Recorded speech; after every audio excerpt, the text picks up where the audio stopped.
I tested a full face of new makeup launches and I'm going to rank them from worst to best by the end of this video so you don't have to waste your money. I'm applying everything in a normal full face order and doing a several hour wear test so you guys can find out what's good and what's not. No brand bias, no PR pressure, just my honest and raw thoughts, and some of these are not looking good. The first product is this NYX Make 'em Wonder foundation. This just came out. This claims that it's a soft matte buildable foundation, so let's find out if that's true.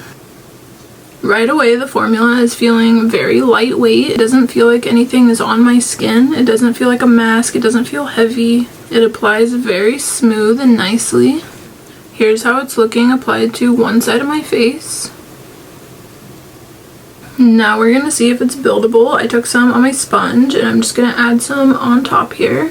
It definitely is able to be built up if you want some fuller coverage, but I do think that it's plenty full coverage enough on its own. For the price point, I would say this is looking really good, but we'll see how it wears throughout the video. This is the new Airbrush Flawless Blur Concealer from Charlotte Tilbury. I have not seen a lot of reviews on this yet, so I'm very curious to see how it's going to perform. It says it's a weightless, full coverage, creaseless concealer that lasts all day and night, so we're gonna put that to the test because that is a very bold claim. This is how she looks. The packaging is beautiful, but we are not here for the packaging. We're here for product to find out if it really works. I'm using the shade 1 Fair, so I'm gonna start on my under eyes here, and I'm gonna be blending it out with a concealer brush. I prefer to use brushes. This is definitely a very full coverage concealer. I can already tell that. So that's the first claim that I would say is probably going to hold up. I'm going with the other eye here. So far I'd say that's actually looking pretty good. Surprisingly, it does feel pretty weightless for how full coverage this is, but we'll have to see if it's going to be creaseless and last all day and night because I feel like that's just an absolute crazy claim to make. But we'll see. So next we have this new Tarte Macaron blush. This is a blush duo, so it has both a cream and a powder blush in it. This one's in the shade Pink Champagne, and this claims in the cream blush that it has hyaluronic acid to help blend out more evenly and keep your skin hydrated, so let's test that. This is how it looks. It looks like a really cute little macaron cookie, but once again, we're not here for package today. So here's the blush. It's actually really pretty. This is a powder blush, and then it has this little separator in the middle, and then we have our cream blush here. So right now I'm going to be taking the cream blush first, of course. Here's the color payoff. It definitely looks very pigmented. Wow, that is very pigmented. But let's see how well she blends. It is definitely very pigmented, but so far I'm feeling like it's not the easiest to blend like it claims. Okay, here's how the cream blush is looking. Like I said, it definitely took a minute to blend it out. It wasn't horrible. I do like the kind of like sheen to it. It is very glowy. The color is pretty, but it was not the easiest to blend. So we'll try the powder after we do bronzer and setting powder. Okay, so this one I was really excited to try. This is the new Dior Forever Skin Bronzer Stick. This is a cream bronzer. I'm not gonna lie, she is expensive. This was a $52 bronzer stick. In my experience, Dior products are worth the money if you are really into packaging, which I personally am. I love makeup, I love the packaging, I love the products, so to me, if this performs well, it is absolutely worth the $52, but you just never know. It could be hit or miss. So here it is. I'm gonna put some on a brush. And let's just go right in. Okay, it's not too overly pigmented. Still a bit undecided on whether I think that she's worth the $52, so you guys are just gonna have to find out at the end of the video if I've decided it's worth it or not. The next product we have is the Huda Beauty Easy Bake Pressed Powder. This says it's an airbrush matte finish and it blurs your pores, sets your makeup, and controls oil and shine. Which I have to be honest, that foundation, I feel like I don't have a lot of oiliness and shine that I normally have, so that's a definitely +1 point for the NYX foundation, but we're gonna see what she can do. This is in the shade Pound Cake. I'm going to take a brand new makeup puff and go right in. And I'm going to get really close to you guys so you guys can see all the texture, all the shine. So let me know if you guys see it disappear. I'm going right in this spot here. Oh, okay. Let's go again, right in the middle of the forehead here. I'm definitely seeing some blurring going on. This is actually a reformulation of a previous EC Bake powder that she did, which I personally actually really liked, but she got a lot of negative feedback about it, so she reformulated into this, and I definitely think so far what I'm seeing, this is better than the previous one. But like I said, I actually liked the last one as well. See on the chin here, we have a little bit of shininess. Wow, that really just totally takes away any shine, any pores. I can absolutely see it blurring my skin. A little soon to tell, but we may have ourselves a winner for the ranking at the end. So next we're going to go back in with the blush, this time the powdered side. It is literally so glowy, it's so pretty. She's pigmented.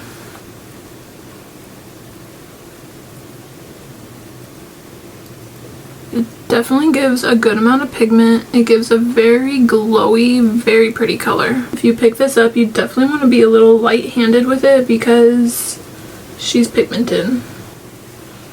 There, it blends out very easily and you still keep that glow. It's almost as if it's like a highlighter and blush hybrid. I have to say I definitely like the powder blush on this more than the cream blush. This is really pretty. So next we have brows, and ColourPop just came out with this new brow pencil and brow gel. So the brow pencil says that it's waterproof and it lasts all day, so let's check and find out. I'm going to be using the shade Taupe. I'm going to get really close to you guys here and brush up my brows. We're just going to do a bunch of little hair-like strokes.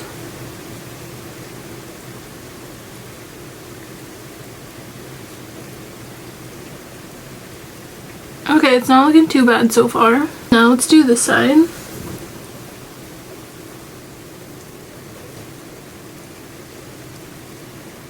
Okay, here's how the brows are looking with just the pencil so far. I wouldn't say it's like my favorite pencil I've ever used, but it's definitely not bad.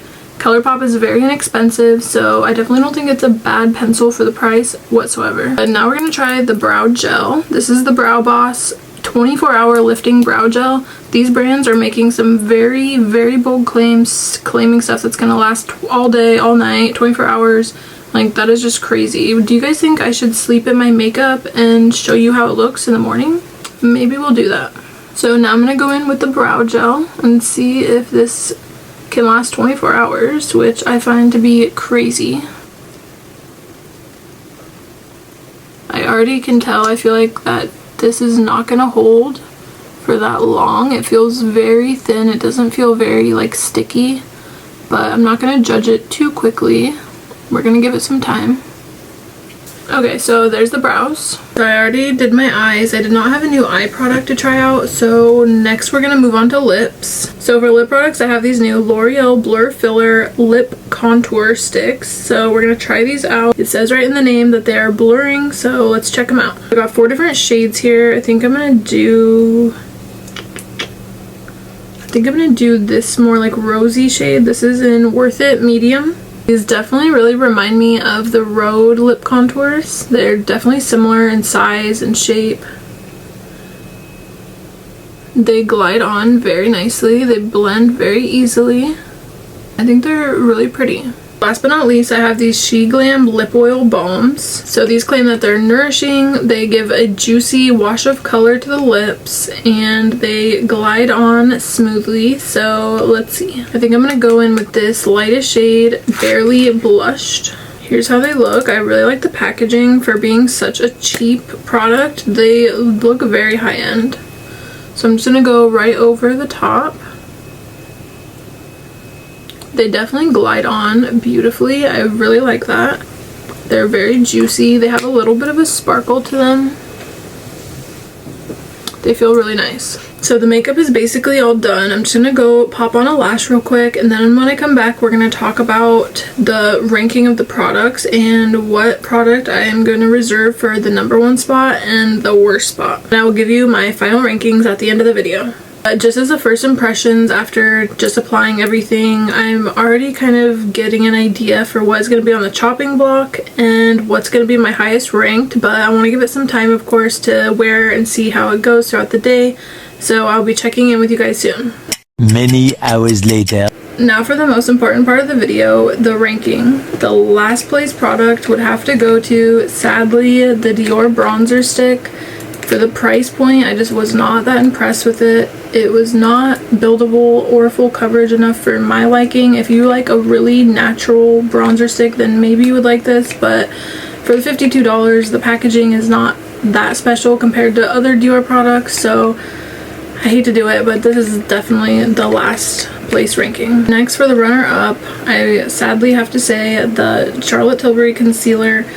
It definitely creased, so that claim was absolutely not true. And it's not the worst. I think if you have oily skin like I do, it's not as bad, but I can feel it being a little drying in my under eyes, so I think if anybody has dry skin, this is just not going to be a good concealer for you. So once again, for the price point, it's pretty expensive to justify this concealer when there are so many other better concealers out there for much cheaper. Now the Tarte blush, this one was fine, but there's just so many other blushes that I have that I like so much more.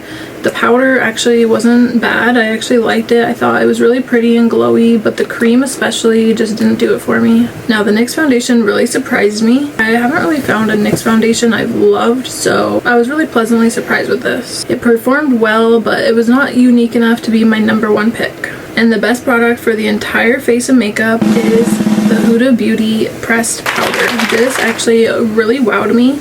My face is still blurred. I'm not oily at all, and I am an oily skin girly, so this was really impressive to me. I was just shocked at how, like, is literally a magic pore eraser. It really stunned and surprised me.